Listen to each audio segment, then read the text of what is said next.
Rees, I don't know. Whiz-tastic, crap-tastic reviews. Here we go. Shout out to Star Wars Daddy. Picked up Rees off of a live auction. It's got a bit of discoloration on the chest and that. I don't know if that's how it was when the figure originally came out exactly. I mean, geez, these things are now 43 years old or whatever, 44, depending on when they started producing these in the Kenner factory and then actually hitting the shelves. But I don't know if he came out more in the middle of the line or of the Return of the Jedi line, or if he was an early Return of the Jedi release. I can't remember.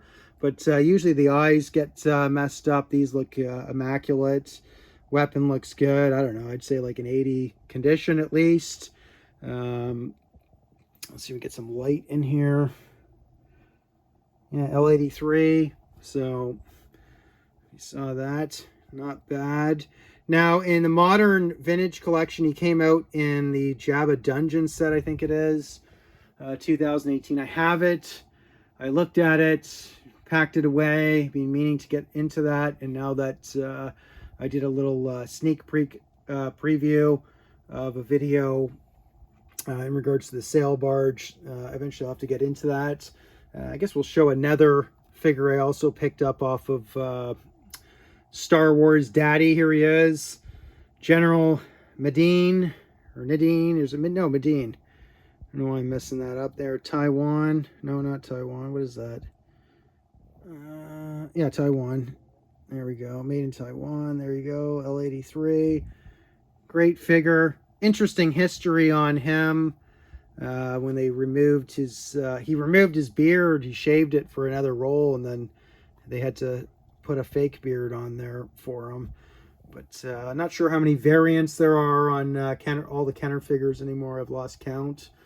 I'll have to really, I should really reread the Read 5 book and get back into it. I stopped collecting probably around 2004-ish, and then I buy the odd thing, usually for gifts and stuff like that. But anyways, I meant to get back into it, and then I just fell behind, so got back into it around 2021.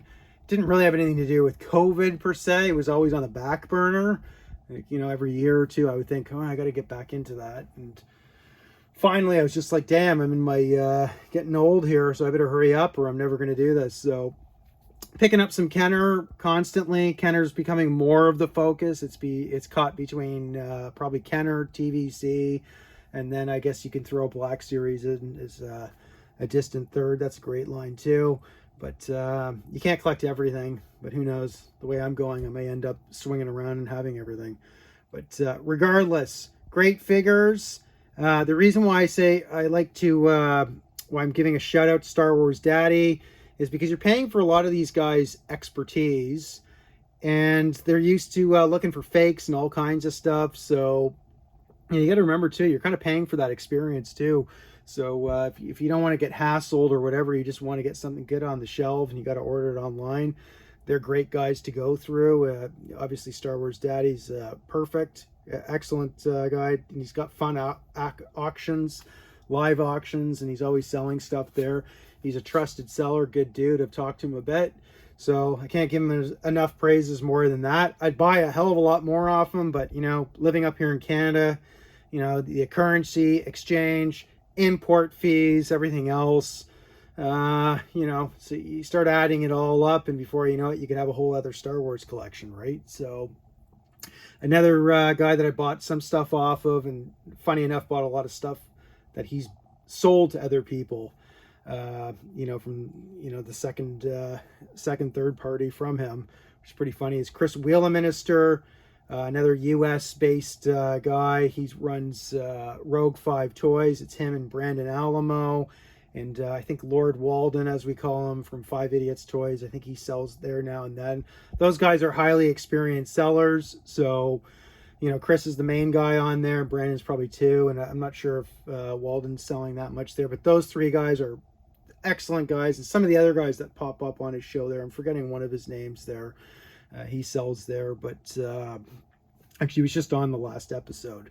But those guys are excellent because they've been doing it for years, so they can They can spot out what's good, give you excellent, you know, grades off the top of their head, probably better than CAS or AFA can do it. So, you know, it's good to have guys that are trusted and that you can deal with.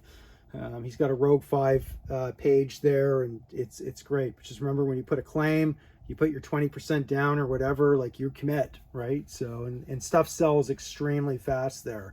I probably missed about 20 or 30 deals because I'm slow, you know, on there. But you know, when I was sort of looking, but I've tended to found that nothing against those guys, but I'm finding stuff up around in my neck of the woods for, you know, a good 25-30% less, you know. So, and I have enough expertise. And there's another local dealer, my buddy Dean there. He brings in a lot of stuff, and I really should be picking up more off of him. And then, of course, Fourth Moon Toys and Bounty Hunter Toys in Canada. Bounty Hunters in Hamilton, Fourth Moon's in Toronto. So you got two excellent dealers right there. I think the guy from Bounty Hunter Toys, I think his name's Mike, I think. I talked to him years ago for like a good hour and a half. Good guy, means well. And the other guy, Mike Freeman from Fourth Moon. So lots of guys, and there's other ones out there that I haven't bought off of yet, but I've seen some other guys that are well known.